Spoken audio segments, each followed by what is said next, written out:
question, Ryan. Yeah.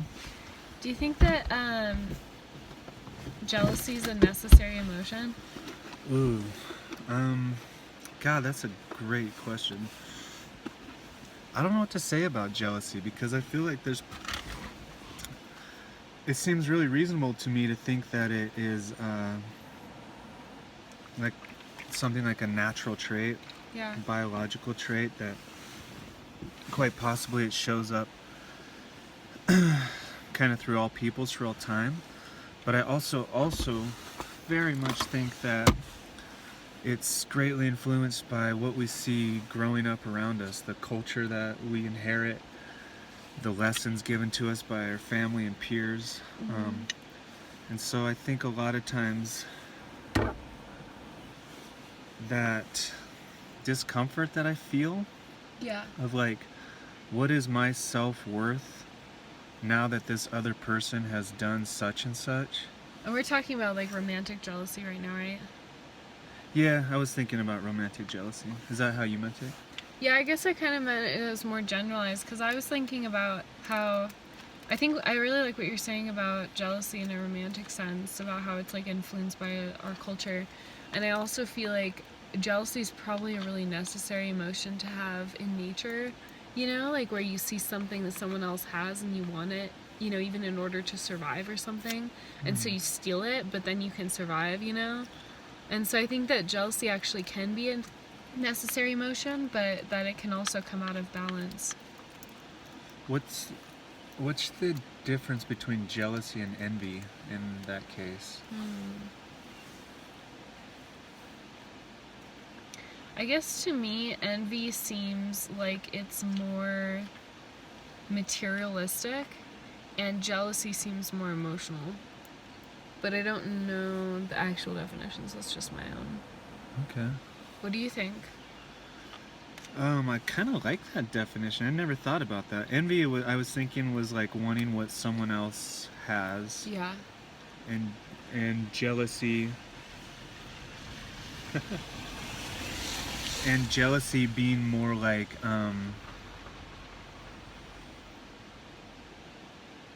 feeling I guess I'm associating with feeling upset by someone else's behavior. Yeah, either that or like maybe being wanting what someone else is. Wanting what someone. I might have classified that previously in envy, but I think if we're both on the same page about what our definitions are, then we can understand each other pretty well. Yeah. Yeah. That's really powerful. Have you experienced jealousy lately? Are we talking about romantic jealousy again? Yeah. I think what I experience, jealousy might be kind of a catch-all term to like try to encompass a lot of different emotions.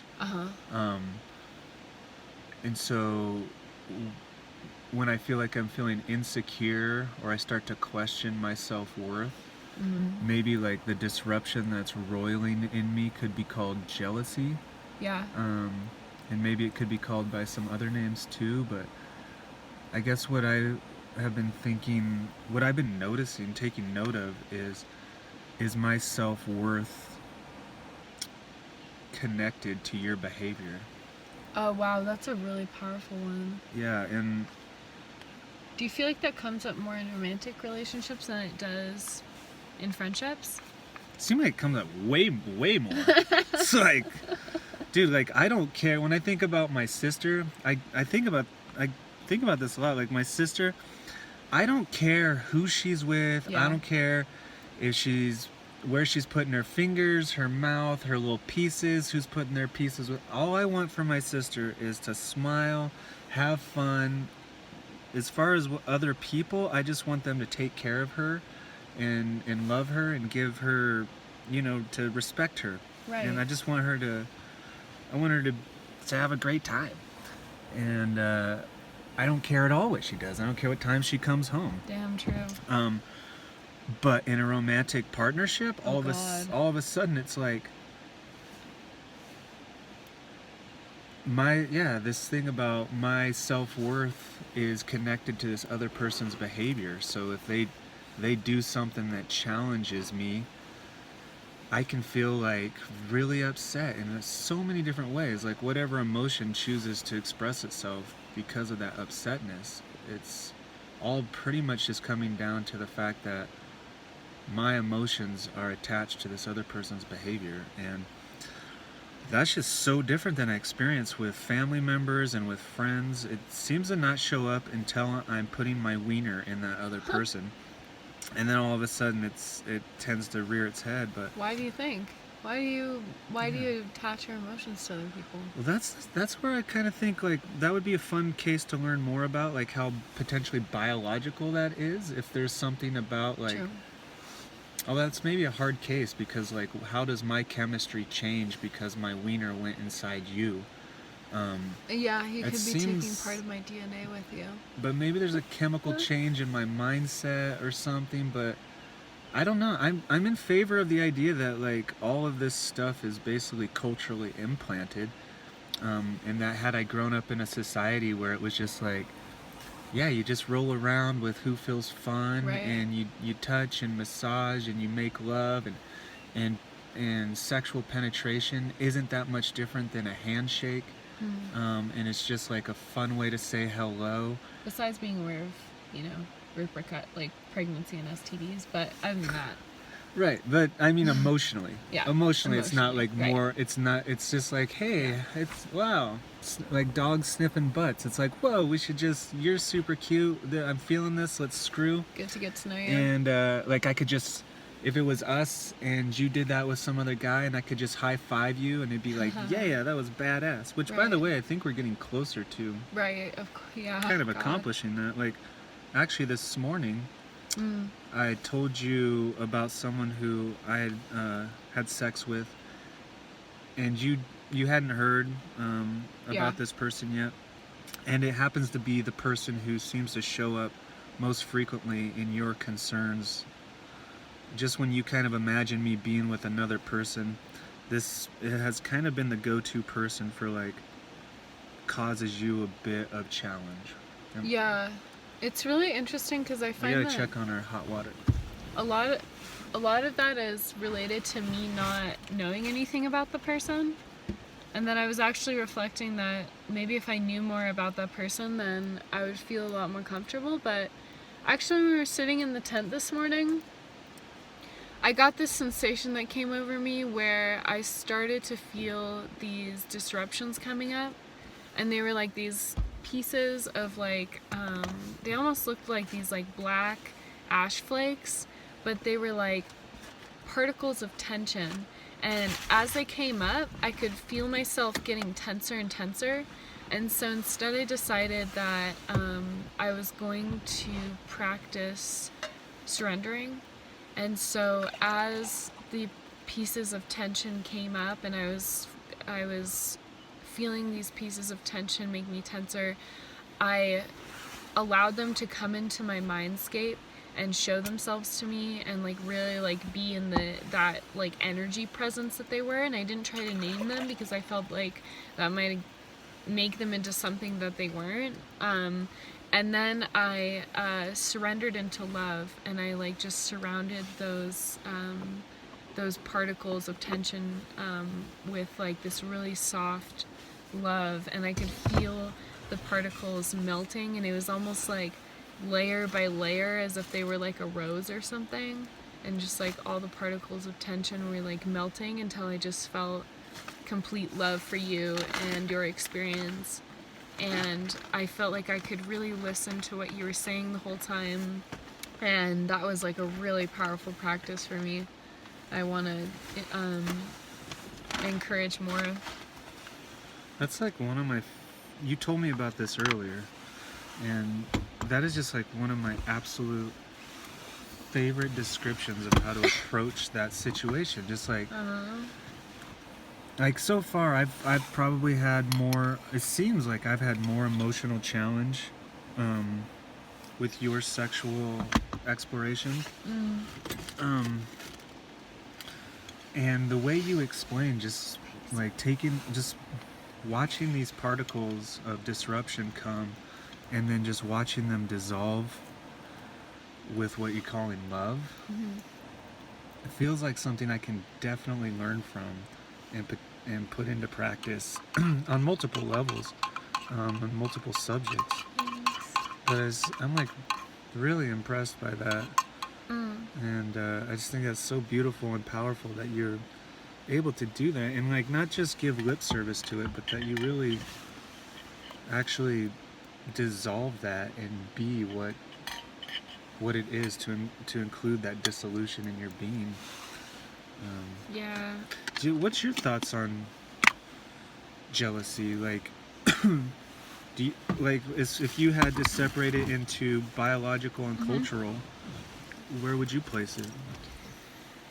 I mean, I definitely think that we are what we are taught. I think that like a huge part of jealousy, or really any emotion, is based on what you've seen other people do.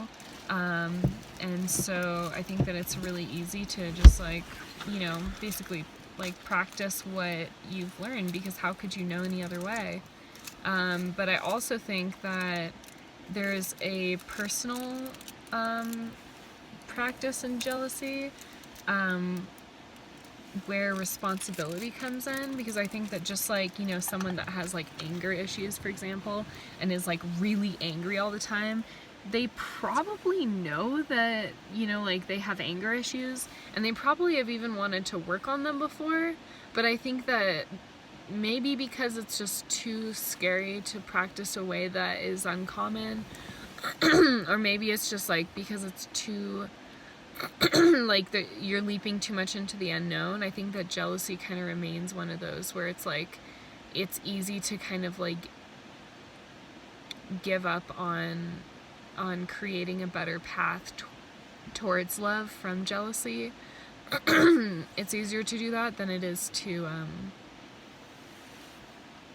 begin to like unravel and come into balance with it. I guess that's just like something that I've examined in my own life and experienced. But what do you think? What do you think about that? Well, one of the things that I've been considering for a while is this idea of emotional autonomy, and how I was just speaking to how it's the person I'm having sex with like has such a different characteristic about how my emotions are tied into their action. And so just like getting the sense of I really use my friends or my family a lot to project like where I want to be, like to take aim. Like, okay, when someone from my family who I deeply love acts in a certain way, how emotionally charged am I by their behavior? Right. And it seems to be appropriate. It's like I just kind of like I take into stock that they're doing what they want to do. Hopefully it's in the path of what makes them happy. True.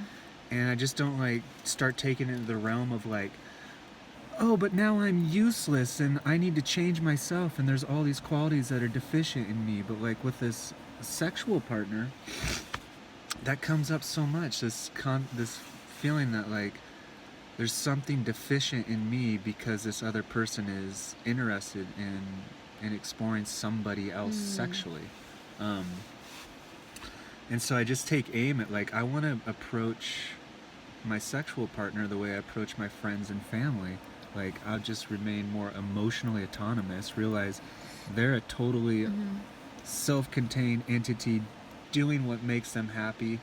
Actually this is another thing I really feel like I learned a lot from you was you really have this trust that like I'm doing what makes me happy. And so if that happens to be like snuffling down on another lover's sweet juicy parts, that like you just can gravitate towards holding a huge smile for it. And like I bet Ryan's having a good time, I bet that other person's having a good time, and I hope he's doing what makes him happy. and then just deal with the and so if I project and reverse that and do that with you, then it's like I also want to be true to my emotions and watch my emotions arise, and it might be a bunch of disruption, but instead of acting on that disruption, let that disruption be, let it dissolve the way you were saying, you let the little particles transform through love, and just come closer and closer towards being more emotionally autonomous. I love that phrase. I keep using it. So that your behavior, your actions don't affect my emotions out of proportion. Right. Well, one of the hardest lessons in relationship, I think, especially romantic relationship, that I also think I really believe in, like it's actually like a lesson that I think is true for almost all scenarios, is that when you are healthy and your partner is healthy, that's when the relationship is the healthiest. And like same goes for happy, like when your partner's happy and you're happy, that's when the relationship is the happiest. And I feel like a lot of the time, especially with jealousy, a comfort area can be to either like estrange your partner and try to like like pin them so that they only have you to come to for sex, or they like only, you know, they feel bad about themselves so they don't think that they can get it anymore, and so then it's still, you know, they come to you for sex. But I really think that part of that lesson includes like letting go of your expectations of your partner and expecting them instead to be themselves. And like that's the only expectation that you have for them, you know. It's like instead of like, you know, me saying like, oh, I wish that, you know, like Ryan would like wear this certain deodorant or like style his hair this certain way, or like not only have sex with me. It's like he's his own autonomous being, and when he is doing what he wants to be like happiest and healthiest, then that also creates happiness and healthiness in our relationship. And then I get that, you know, like I get our happiness and healthiness too, like through that, you know. It's like even if I'm not experiencing your sexual interactions that feel really good to you, I'm actually getting it vicariously, and I'm getting all the lessons that that person brought to you. And I think that a lot of it is also about maintaining like a really good friendship. You know, like friendship is super important. But